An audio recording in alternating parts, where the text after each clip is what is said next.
Avec Gilles Trinière Résidence, vous êtes confortablement installé pour regarder Si on parlait.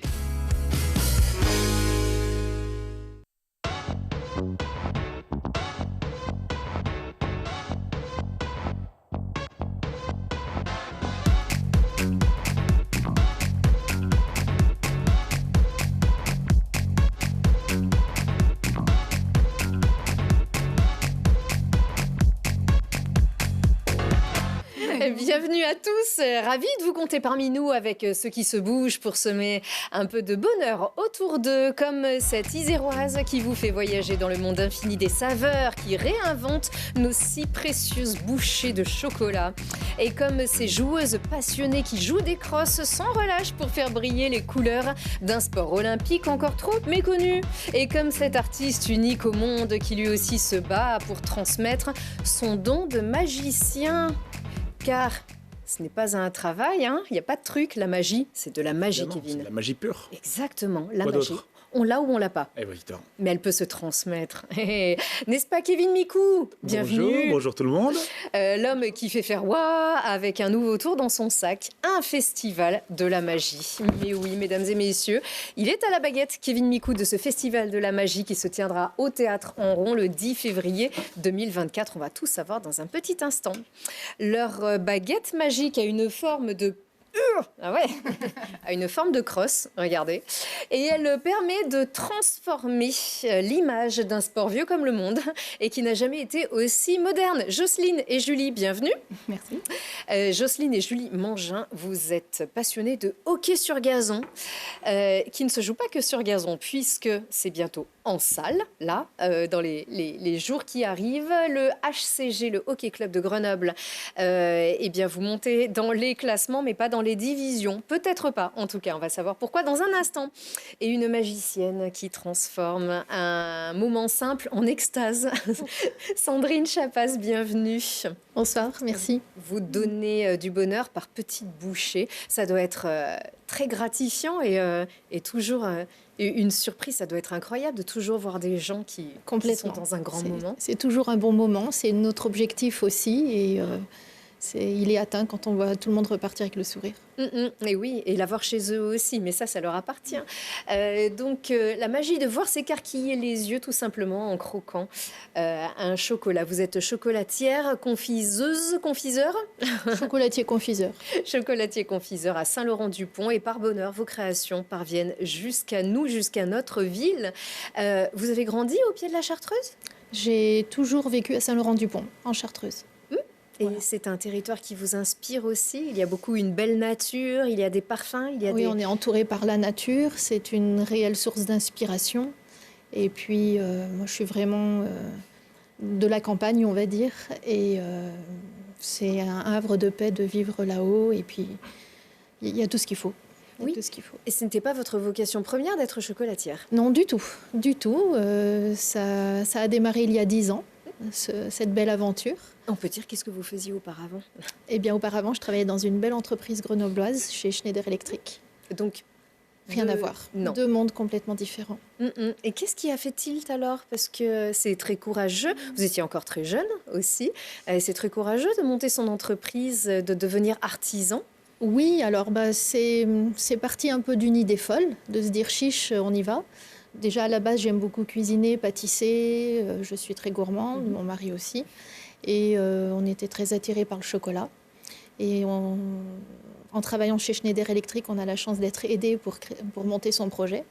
Donc j'ai saisi l'occasion et puis on s'est lancé comme ça. Vous avez dû passer un CAP? Oui, j'ai dû retourner à l'école, oui, pour passer le CAP de chocolatier confiseur. Vous aviez quel âge? Ça se dit pas. Pardon, excusez-nous, ça se dit pas. Non, enfin, non, ça peut arriver. C'est que c'était un peu plus de 25 ans. Voilà. Non, c'était il y a 10 ans. Hein? Donc, non, c'est sûr que ça peut être courageux parce que c'est devenu concurrentiel aussi, le chocolat, en fait. Oui, c'est un milieu concurrentiel, mais en même temps, il y a vraiment de la place pour tout le monde parce que c'est infini tout ce que l'on peut faire avec le chocolat, toutes les recettes que l'on peut mettre au point, tout ce que l'on peut inventer, toutes les innovations qu'il reste encore à faire. Donc, je pense qu'il y a de la place pour tout le monde. Et puis, après, on se spécialise dans certaines choses plus que d'autres. Et puis, ça va bien.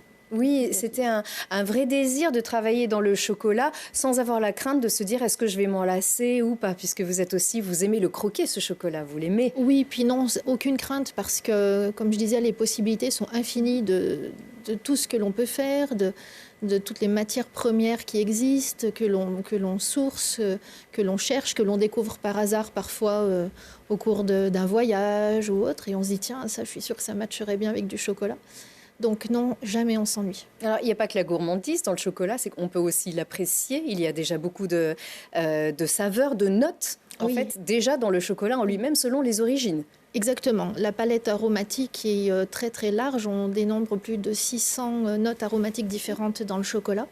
C'est un peu moins que le café ou le vin, mais il y en a beaucoup. Je crois que c'est un peu plus que le vin. Ah, plus que le Il vin. me semble que c'est Ah un oui. peu plus que le vin. Parce que le café, je crois que c'est assez infini. Il n'y a pas que l'amertume ou l'acidité des notes de fruits. Il y a... Ah oui, il y a vraiment une palette très très large. Et puis des mots très précis pour définir chaque saveur que l'on ressent. Et donc, de par cette infinité, on goûte énormément de chocolat et tous très différents. Je sais pas, on a dû en goûter plus de 200 différents peut-être, en C'est matière difficile. première, on va dire. C'est très difficile de travailler puisque effectivement vous ne fabriquez pas le chocolat à partir de la fève, de la Non. cabosse. Vous avez des fournisseurs qu'on appelle des couverturiers, C'est je ça, crois. des couverturiers. Et il y en a énormément Oui. et qui travaillent selon des méthodes différentes, avec Voilà. des origines différentes. Des qui origines permettent, différentes, des éthiques différentes aussi. Ça, c'est un point important pour nous, de regarder aussi l'éthique du couverturier et comment il travaille avec les différents planteurs dans le monde entier.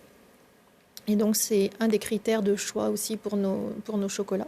Alors, vous en avez un fabricant pas très loin de chez vous, dans le Voironnais. Oui, tout à fait. Je ne sais pas si vous travaillez un petit peu avec... Alors non, on ne avec travaille pas ensemble. avec mais la il a- maison il a Bonnard, on peut très, le dire, bon- parce Oui, oui, tout C'est à c'est fait. notamment aussi une des Oui. fiertés d'avoir Bien sûr. on n'appelle pas ça forcément un couverturier, mais il fabrique aussi son À partir de chocolat. la fève. Il y en a très peu Oui. aujourd'hui en France. Et non seulement il y a ces arômes qui sont infinis, mais vous, tout autour de votre nature, vous profitez aussi de ces parfums, de ces saveurs que la nature vous offre. Alors, c'est ça que vous vouliez aussi mettre en valeur. C'est vous profitez des producteurs locaux, vous faites la cueillette. On Vous fait aussi. beaucoup de cueillettes. On cultive aussi des plantes aromatiques et médicinales dans notre jardin. Et on essaie de créer des chocolats en fonction de la saison aussi et de ce que la nature nous offre, parce que selon la météo, le climat, la sécheresse, la canicule, les plantes ne vont pas avoir le même goût d'une année à l'autre. Donc on jongle un peu avec tout ça pour faire des chocolats. Mais d'où ça vient? Est-ce que ça part du chocolat ou est-ce que ça part de la cueillette? Vous vous dites, tiens, ça irait bien avec tel chocolat ou Ça part que- plutôt de la cueillette ou de goûts que je rencontre comme ça en dehors de mon métier, où je dis, tiens, il y a quelque chose d'intéressant et il faudrait le tester avec du chocolat. Et comme quoi, par exemple? Des petites choses toutes simples à côté desquelles on passe lorsqu'on va se promener? Et que nous, on ne connaît pas forcément Alors oui, il y a une multitude de plantes aromatiques, de plantes sauvages à côté desquelles on passe et qu'on ne connaît pas. Après, si on commence à s'intéresser un petit peu à ces plantes, à les sentir, à savoir comment on peut en tirer le meilleur parfum, ça inspire pour la suite. Et puis on fait des essais.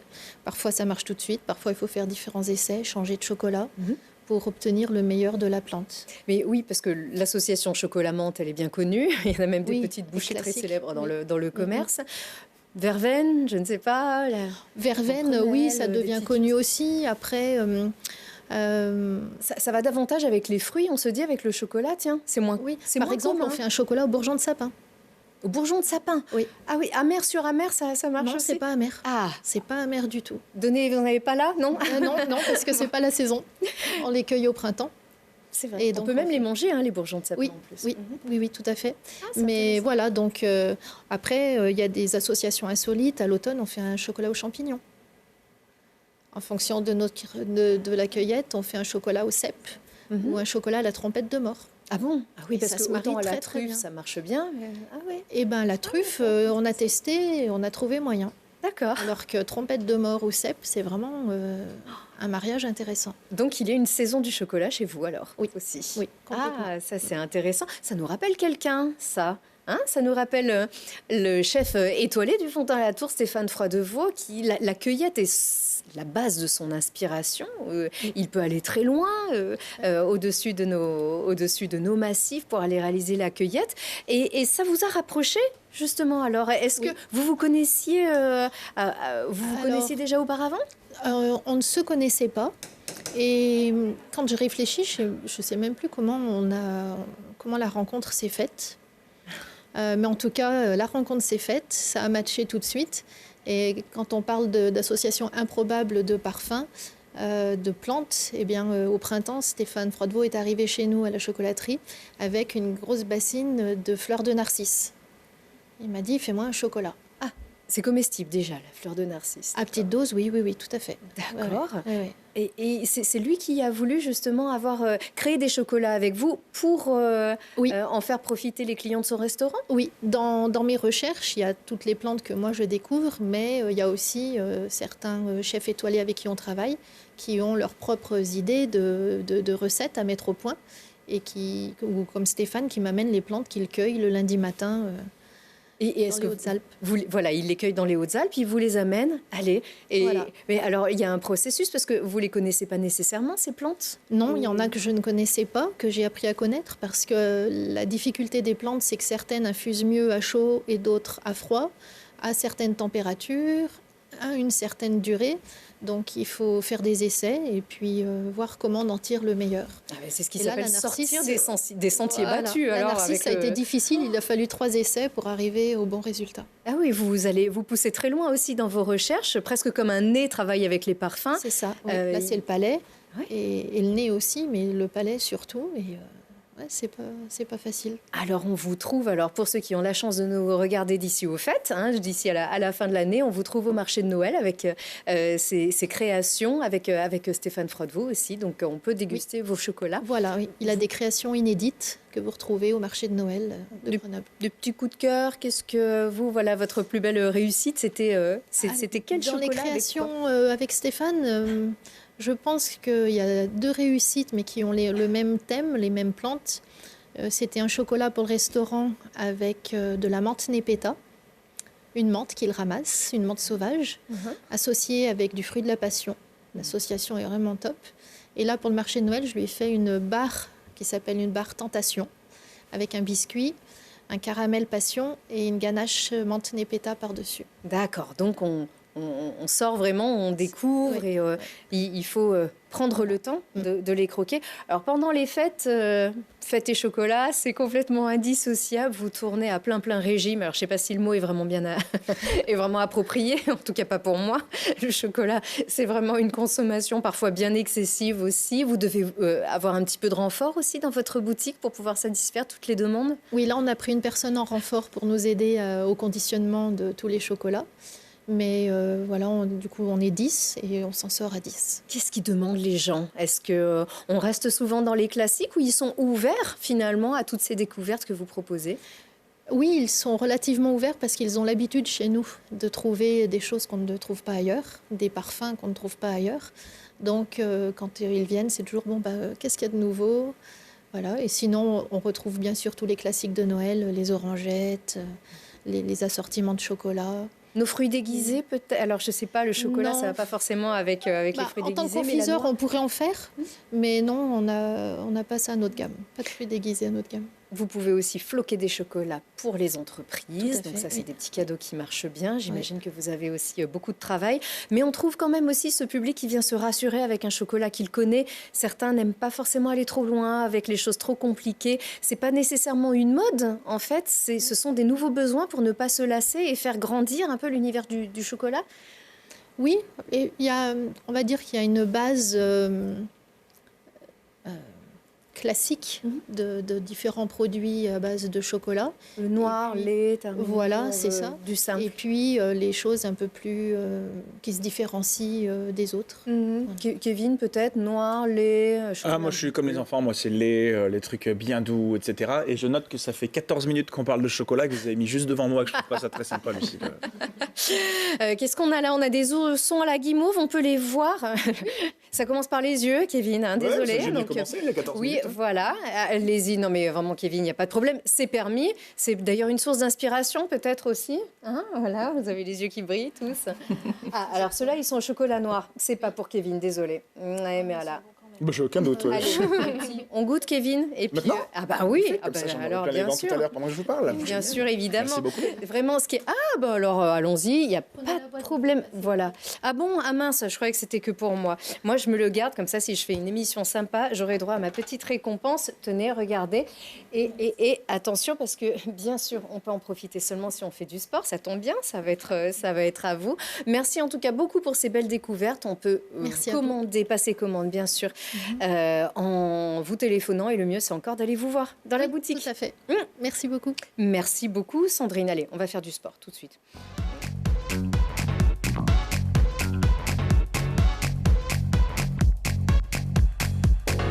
Oui, parce que sinon, on va avoir les dents un petit peu collées. J'imagine qu'elle est moelleuse quand même, cette guimauve. Hein, Kevin? Magnifique. Quand on m'entend plus, c'est que ça va. C'est vrai. C'est très rare. Bon, convaincu, alors, c'est régressif aussi, le chocolat noir, avec ce petit nounours qui est vraiment très, très mignon. Merci beaucoup, Sandrine. Et il va falloir patienter un petit peu pour parler de cette terre de hockey qui est Grenoble. Grenoble, c'est une terre de hockey sur glace, bien évidemment, à roulettes aussi, terre de roller hockey depuis de nombreuses années maintenant. Et sur gazon, eh bien, le grand public le sait peut-être un petit peu moins, et c'est pas faute de communiquer, Jocelyne, hein. Et oui, c'est pas faute de communiquer. Ça fait des années, nous, qu'on vous connaît, puisque Ouais, vraiment, ça me fait plaisir déjà que vous me connaissiez. Ah, ben, Ça veut dire que ça marche un petit peu. dans le sport grenoblois, qui ne connaît pas Jocelyne Mangin, qui, semaine après semaine, envoie toujours inlassablement les résultats de toutes les équipes, car il n'y en a pas qu'une, même si ici, on est là pour cocoricoter autour des filles. Combien d'équipes est-ce que vous avez au HCG, le Hockey Club Mais il y a grenoblois? tous les âges, en fait. En compétition, on commence en moins de 10, moins de 12, moins de 14, moins de 16. Et après, en adulte, il y a une équipe régionale, une équipe homme nationale 2 et une équipe féminine nationale 2, nationale 1 salle. Voilà, en salle, puisque Ouais. certains disent « Oh non, mais sur gazon, c'est comme le rugby, il faut jouer ». Non, on joue en extérieur à la belle saison, C'est et ça. ensuite on peut jouer en gymnase. C'est pas que sur gazon, en fait, le hockey. Bah, c'est une fédération qui regroupe deux sports qui sont un petit peu différents quand même. On appelle ça du hockey sur gazon, mais il y a deux championnats complètement différents qui sont hockey sur gazon jusqu'en novembre et qui reprend en mars, et le hockey en salle qui fait la petite période là de décembre à février. D'accord, et c'est vraiment un championnat, ça fait pas le complément, Non, en fait. ah, non, vraiment c'est deux complètement- championnats séparés. Comme pour l'athlétisme, Il y a deux finalement, il y a les licences, championnats en voilà. salle. Exactement. Et Julie, vous avez commencé à quel âge? À 6 ans. 6 ans. Vous n'aviez pas eu le choix, en fait? Non, c'est moi Vous qui ai êtes- choisi. Qu'est-ce qui vous attirait dans le hockey sur gazon? Bah, je sais pas, j'ai découvert ça au Forum des sports à Grand Place et après, bah, j'ai plus jamais arrêté. Et aujourd'hui, alors vous vous êtes exilé pendant un temps, justement, vous avez amélioré votre pratique et vous êtes revenu ici à Grenoble. Pourquoi? Oui. Bah, parce qu'il y avait des nouvelles joueuses qui arrivaient, bah, surtout des étrangères. Celles qui sont venues avec nous, il y en a pas mal. Et du coup, ça a permis bah, qu'on monte une vraie équipe qu'on n'avait pas avant. Parce qu'il n'y avait pas suffisamment de filles en fait. C'est pour ça, quand elle avait 16 ans, elle était Enfin, elles étaient très peu à vouloir faire la compétition. Et quel âge vous avez aujourd'hui, Julie? 20 ans. Et en fait, vous êtes en tête de ce championnat, il faut le dire. Là, alors parfois, on joue avec... les trains passent juste à côté de vous. Parfois, c'est pas les terrains les mieux situés, mais ça, au moins, ça, c'est un vrai terrain. Ça, c'est un vrai terrain, c'est à Antibes. C'est à Il est Antibes. magnifique, Oui, très agréable à jouer. Il est bleu Il comme est la assez mer, bien récent. sûr. Ouais. Mais alors ça, c'est en extérieur, c'est un synthétique, en fait. C'est un synthétique, ouais. Même si on dirait une piscine comme ça de loin, c'est bah vraiment un synthétique. Et il y a un petit gazon tout... Enfin, il y a un gazon artificiel. Donc, C'est ça. D'accord. Qui est assez ras et qui fait que la balle va très vite. Et ces terrains sont même arrosés pour que ça aille encore plus vite et que ce soit les meilleures conditions pour jouer. D'accord. Et vous êtes en tête Oui. de ce championnat. Alors, c'est incroyable puisque la Nationale 2, c'est la 3e division. Qui dit championne de France, normalement, vous montez. Et ça ne peut pas être le cas à Grenoble. Pourquoi? Expliquez-nous. Bah là, on a eu une dérogation exceptionnelle pour pouvoir accueillir déjà le 3e tournoi qualificatif qui se déroulera au mois de mars, donc qui sera à Bachar. Mais normalement, pour accueillir un tournoi national, il faut avoir un terrain qui est homologué et le nôtre ne l'est pas. Homologué, ça veut dire une certaine surface qui a des spécificités particulières et un tracé permanent aussi pour le hockey. Et à Grenoble, il n'en existe pas. Donc Ça on en veut dire avait que- un il y a très très longtemps. Ah, voilà, c'est Voilà. pour ça. Mais c'est depuis depuis 2006, en fait, on se bat pour essayer d'avoir un terrain et pouvoir faire notre sport comme tout le monde. Vous dites qu'il y a longtemps parce que c'est un sport qui est très ancien. Depuis quand existe le club? Alors, Grenoble, ça fait depuis 1985. Il est quand même, quand même très ancien. La discipline est olympique. Hein. Oui. On peut la voir d'ailleurs. Ouais, regardez, ça, ce sont les Jeux de Tokyo. C'est la finale entre les Pays-Bas et l'Argentine. C'est ça. C'est les Pays-Bas hein, qui sont très forts. Ouais, elles sont vraiment très très fortes. Il y a aussi une grande tradition. Et moi, quand je regarde ces images, mais je vois un sport qui est spectaculaire. Ça se regarde.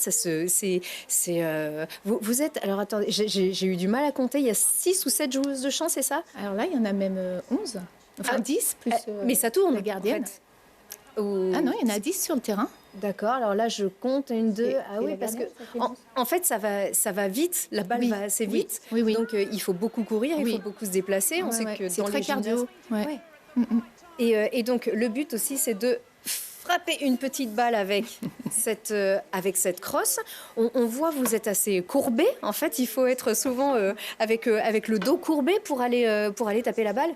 Oui, mais en fait c'est aux cuisses que ça fait mal plus qu'au dos. Ah, aux cuisses, ah bon. Normalement, il faut bien fléchir les cuisses. Et comme ça, on a le dos qui reste quand même droit. Et pourquoi les crosses sont pas plus grandes? Regardez, c'est pour ajouter de la difficulté. Ah ouais, parce que là, regardez, elle tient... Non, bien sûr, mais voilà, hop, elle tient dans l'écran 16:9, justement. Elle fait quoi, à peu près 60... 36 pouces. Combien? 36 pouces. 36 pouces, bien sûr. Hein c'est ça fait à peu près 70-80 cm. Bon, c'est vrai que c'est pas... Et ça, c'est une balle qui ressemble très étrangement à une balle de golf. Oui, mais bien plus grosse. En plus grosse et en plus lourde. Hein. Je crois que nous, notre journaliste Camille Avon, qui a pratiqué dans votre club, c'est parfois ramasser quelques balles aussi sur la tête. Ça fait mal. Hein, c'était rare, ça. Hein. Ça peut arriver, mais... C'est vrai, ça peut arriver. Oui. Pas davantage de protection. On vous voit à visage découvert. Pas nécessaire?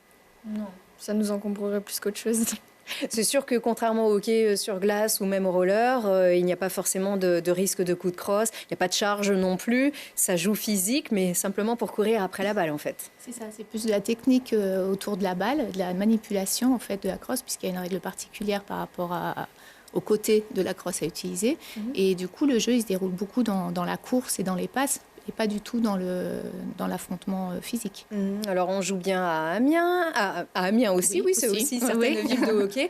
Antibes, on l'a vu, il y a Paris, on joue en Normandie. Comment se fait-il qu'à Grenoble, il n'y ait pas de terrain homologué spécifique? C'est si compliqué de trouver un terrain aujourd'hui à Grenoble même? Eh ben, il faut croire, oui, puisque c'est réservé plutôt au foot et au rugby, et du coup, c'est pas adapté pour nous. Vous vous entraînez à... On n'a même pas un terrain fixe... De grande taille en fait. Alors à Bachelard, ça c'est en été? Alors là c'est juste quand on fait les matchs pour l'instant. On va l'avoir bientôt quand le deuxième terrain de Bachelard qu'ils sont en train de faire sera utilisable par le rugby et le foot. Mais pour l'instant on est en demi-terrain à Munch derrière la MC2. Donc c'est un terrain normalement de 7 contre 7 et nous on est une vingtaine dessus. Donc, vous pouvez vous adapter à ce terrain avec des règles qui pourtant sont spécifiques. Ouais. Qu'est-ce qu'il faudrait en fait pour créer un terrain, pour que vous puissiez avoir un terrain homologué en fait, pouvoir bénéficier d'une nouvelle salle? On sait qu'il y a certaines salles qui ne sont pas utilisées en tout cas 7 jours sur 7. Est-ce que c'est là-dessus que vous comptez? Non, parce que les salles, en fait, on a déjà Reignies-Bayard quand même, où on a pu avoir quelques créneaux d'entraînement et ça permet de pouvoir faire les matchs aussi. Donc l'avantage, c'est de pouvoir s'entraîner au même endroit auquel on rencontre les gens. Alors que sur le gazon, nous, on n'est pas du tout entraînés à jouer à l'endroit où on reçoit les compétitions. Donc on n'est même pas en position de supériorité par rapport à notre adversaire, puisqu'on n'est pas habitué à jouer dessus. Après, c'est de la politique, je pense. Ça me dépasse un peu. Voilà. Il y a aussi une grande diversité des sports ici aussi à Grenoble. Ouais. Est-ce que c'est l'argument qu'on vous oppose? Il faut pouvoir satisfaire tout le monde. Après, c'est vrai qu'on n'a pas un terrain qui est spécifique qu'à nous. Si on respecte certaines règles, on peut très bien jouer avec du foot à 7, avec du rugby, avec du baseball, il y en a? Du baseball aussi, je pense. Au parc de l'Île d'Amour. Voilà, c'est un terrain qui pourrait se partager, en fait. Et qui pourrait être homologué. Voilà. Ce qu'il faut, c'est vraiment pouvoir avoir les véritables caractéristiques d'un terrain de hockey sur gazon. La fédération accepte qu'on fasse de la compétition chez nous. Et parce que sans cela, vous ne pourrez pas monter. C'est en 2e division, en National 1. Oui, c'est ça. Donc, est-ce que vous espérez? Vous avez déjà eu des signes un petit peu encourageants? Une discussion, on envoie des messages.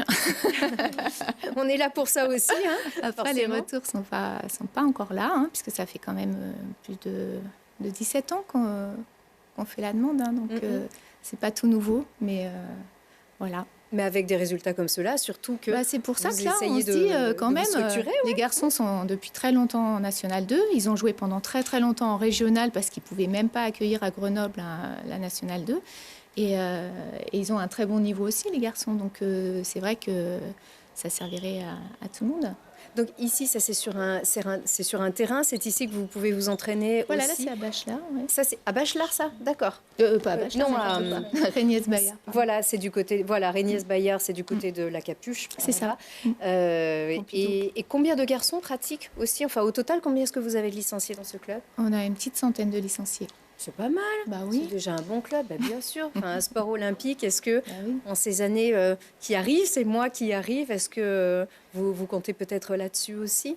On espère un petit peu, surtout qu'il y a des nouveaux terrains qui sont faits pour le hockey sur gazon à Paris, enfin autour pour accueillir les JO. Et après cette phase-là, ils vont enlever les moquettes et ils seraient à disposition. Donc ce qu'on espère aussi, c'est pouvoir peut-être bénéficier d'un petit bout d'équipement qui pourrait aider ensuite à construire un terrain chez nous. Donc, ce n'est pas impossible. Il est possible aussi que vous puissiez monter. Si vous vous renforcez, il y a des joueuses étrangères aussi qui viennent. Comment est-ce que ça se passe? Ce sont des personnes qui viennent étudier et qui jouent aussi au hockey sur gazon. Comment est-ce que ça se structure en fait le hockey sur gazon? En fait, c'est ça. Celles qui sont étrangères en général, c'est parce qu'elles pratiquent chez elles et qu'elles cherchent le club sur place. Et après, elles sont un peu surprises quand elles voient le terrain. Elles se disent, mais c'est ici qu'elles s'entraînent, c'est pas possible. Et en fait, alors il y a des étudiantes, mais il y a aussi des personnes qui travaillent en France déjà depuis un petit moment et qui se sont dit, je pensais pas qu'il y avait un club à Grenoble et qui nous ont découvert. Et ensuite, ça fait son chemin. Et puis voilà, on est pas mal de filles maintenant. Oui, et puis surtout que là, on a dû baisser le son pour voir les images qu'on vient de voir, puisque c'est très spectaculaire. On entend autour de ce terrain encourager les garçons. Ça pousse bien. Beaucoup d'ambiance aussi autour de ces terrains. Avec vos matchs, vous avez un public qui est fidèle aussi, Julie? C'est plutôt les membres du club, les copains, les familles, plus que des vrais spectateurs. Donc organiser une démo peut-être, ça serait une belle opportunité aussi, avec un public déjà conquis et faire une démo. Et là, on compte en fait sur les gros matchs qu'on va avoir au mois de mars, là, avec des équipes qui viennent de Paris. Elles viennent d'où les autres? Paris. Allez, Du Nord. Du Nord. Bon, on les annoncera on les annoncera bien sûr. Ouais. Oui, c'est 2 équipes de Paris et une équipe d'Orléans qui seront là. Kevin, on peut pas faire apparaître comme ça un terrain, un clec? Moi, pour l'instant, je fais disparaître des chocolats. Je me trouve plutôt bon là-dedans. Là, c'est vrai, ça va. Très bien, très bien. Bon, Jocelyne et Julie et toutes les filles derrière, on est à fond derrière vous parce que, j'avoue, on est plutôt, on est conquis ici. Hein. Moi, j'ai trouvé ça spectaculaire, c'est assez sympa. Autant j'aime la glace, le roller hockey également, et ça vaut effectivement le coup. C'est très spectaculaire. On va pousser derrière vous. Ok, merci. Allez, bon courage, on vous souhaite une belle montée. Merci. Et puis, le champion des champions des magiciens, on ne sait jamais, 10 fois qu'il a un petit truc, hein, Kevin? Je travaille.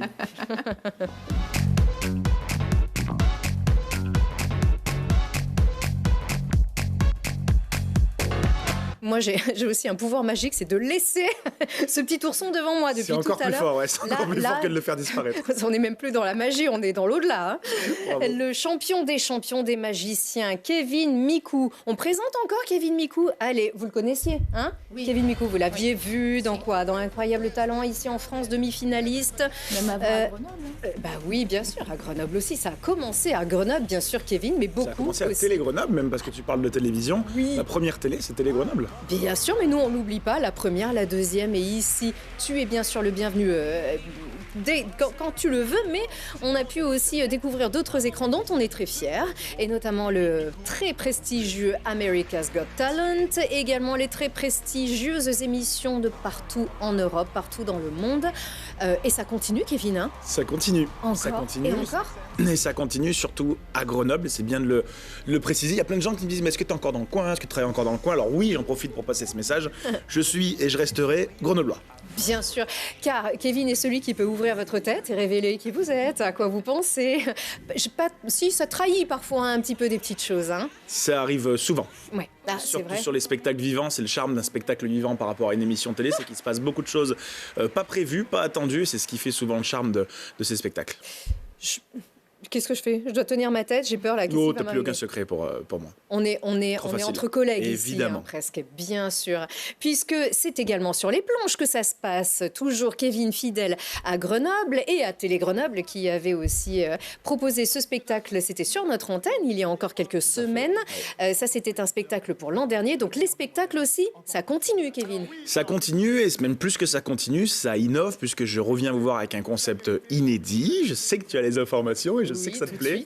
Eh ben, je t'écoute. Eh bien, un festival de la magie, c'est la nouvelle trouvaille. C'est sorti du chapeau. Un festival de la magie, on n'avait pas eu? Eh ben non. Alors moi, non. J'ai déjà participé en tant qu'artiste à des festivals. J'en ai jamais organisé.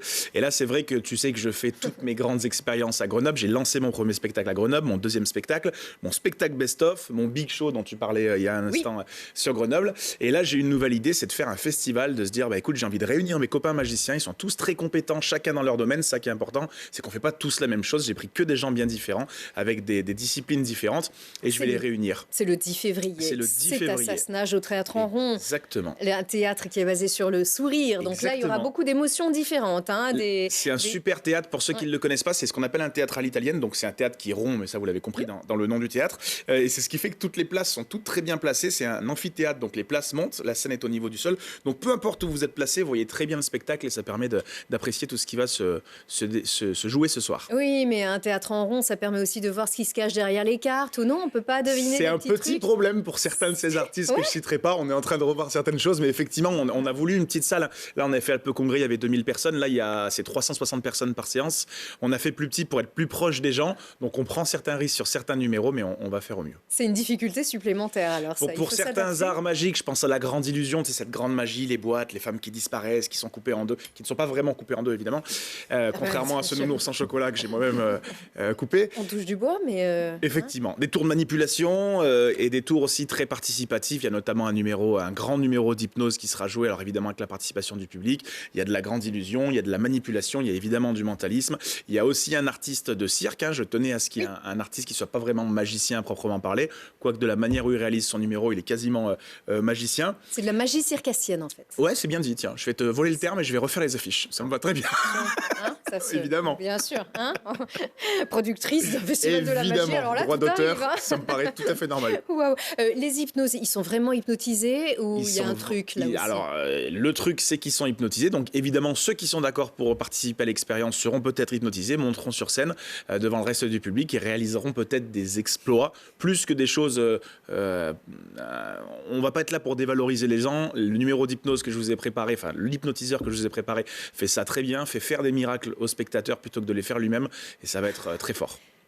Ça veut dire qu'on est capable de tout lâcher, même pendant un spectacle, avec le pouvoir de la magie. Je ne vois que vos yeux, vous n'entendez que ma voix. Ouais, tu le fais bien en plus. Mais si vous êtes d'accord pour tout lâcher, effectivement, vous serez amené à faire des miracles. Waouh. Et alors la magie enfant, c'est juste une magie pour les enfants? Alors pas que, pour les grands enfants dont tu fais partie aussi. C'est une magie, un style de magie qui... Et les lapins? Je ne peux pas tout révéler. Il y aura un animal. Alors, je suis pas très fan de la magie avec les animaux de manière générale. Je voulais pas de vrais animaux dans mon festival. Donc, il y a quand même des animaux qui ne sont pas des animaux. Je peux pas en dire plus. On a déjà trop dit. Voilà, ça y est. C'est comme dans Merlin l'Enchanteur. Merlin l'Enchanteur, c'est un film de Noël, enfin, du jour de l'an justement, où il se transforme en différents animaux. Il y a encore des choses qu'on pourra voir et découvrir. Ok, on n'en dit pas plus, ça c'est sûr. En tout cas, j'entretiens volontairement le mystère autour de ce festival. D'habitude, dans un festival, on a c'est pour ça qu'on n'a pas mis d'image. C'est le but. L'idée, c'est que d'habitude, dans un festival, on voit qui va être là, on sait, alors on va voir si ça nous plaît, on regarde sur YouTube, on regarde les numéros et finalement, on arrive au spectacle en ayant vu déjà le meilleur de chaque artiste. Alors que moi, je vais garder secret les artistes, c'est-à-dire jusqu'au moment où ils entrent en scène et qu'ils commencent leur numéro, le public découvrira directement qui ils sont et ensuite, quand ils ont fini leur numéro, ils seront déprésentés, comme on dit, c'est-à-dire qu'on donnera leur nom, on parlera un petit peu d'eux, ils expliqueront un petit peu comment ils font les choses. Mais j'entretiens vraiment ce mystère en disant, voilà, je vous ai dit ce qu'ils feront sur scène. C'est pour ça que j'ai mis la liste des disciplines, mais pas le nom des artistes. Et ça va être une grande surprise jusqu'à l'ouverture du rideau. Alors, un festival, il y a un vainqueur? Pardon ? Est-ce qu'il y a un vainqueur dans un festival? Est-ce que c'est vraiment faire vivre Alors- la magie ou est-ce que Festival de Cannes, est-ce qu'il y a une palme? Est-ce que Alors là, au c'est Festival plus de Chine, il y aura un chapeau d'or? festival au sens où il y a plusieurs artistes réunis en scène. 8, ça fait pas mal, hein, ça fait pas mal d'artistes sur une seule scène. C'est plus pour promouvoir la magie. C'est plus que totalement gagner ça. quelque Voilà. chose. On a appelé ça un festival parce qu'il y a plusieurs artistes et parce qu'il y a plusieurs séances dans la journée. Mais effectivement, il n'y a aucune compétition. Au contraire, c'est quasiment que des copains. C'est des gens que j'ai croisés. C'est que des gens avec qui j'ai bossé. C'est que des gens, je peux vous le dire, sinon je ne serais pas là, qui sont du coin. C'est tous des Rhône-Alpins, sans dire que c'est tous des Grenoblois. Donc c'est que ça marche alors. Tu es peut-être. Est-ce qu'il y a des nouveaux? Parce que il y a forcément, beaucoup de quand on nouveaux. Il y a voit tes, beaucoup. tes- Voilà. tes prestations internationales, certains se disent mais qu'est-ce que j'aimerais faire ça moi aussi et créer l'illusion. Il y a effectivement des... Alors moi, pour ma part, effectivement, je présente, hein, je joue ce rôle de Monsieur Loyal, comme on dit dans le milieu, où je présente le festival. Et à côté de ça, je, évidemment, produis 2 numéros qui sont totalement inédits. C'est-à-dire que je me suis mis aussi le défi en disant, je vais me booker moi-même en tant que mentaliste. Hein, je ne vais pas prendre un autre mentaliste que moi, puisque c'est ma spécialité. Mais je vais, pour l'occasion, surprendre mon public en leur présentant des nouveaux artistes et des nouveaux numéros. Donc moi-même, je serai avec 2 numéros inédits. Et la plupart des gens que vous voyez tourner dans ce festival, c'est des gens que vous allez découvrir ou redécouvrir avec des numéros qui sont écrits pour l'occasion. Waouh. Alors il y a 3 séances, 14h, 17h et 20h30. Oui. Le 10 février au Théâtre Tout à en fait. Rond, avec beaucoup 8 artistes. Décidément, ça va aller. Il va y avoir quand Ça même va aller très bien. un sacré rythme. Merci Kevin. On a Merci à envie. toi pour Alors, l'invitation. regardez, vous voyez cet Disparition. ourson, vous le voyez. Vous regardez que mes yeux, vous voyez, non? Je sais pas. Je pense qu'il va La disparaître. ouais. disparition, il va disparaître après Ouais. cette émission. En tout cas, qu'est-ce que ça sent bon. Merci beaucoup, vraiment. On n'a eu que des magiciens autour de ce plateau. Un grand merci à vous. Profitez-en bien aussi de ces fêtes aussi, car on est tous des grands enfants. Et il faut bien sûr se faire plaisir et faire plaisir tout autour de vous. Merci encore à vous tous. Très bon festival, très bon chocolat. Et allez, la montée, elle est avec vous. Merci à beaucoup. tous.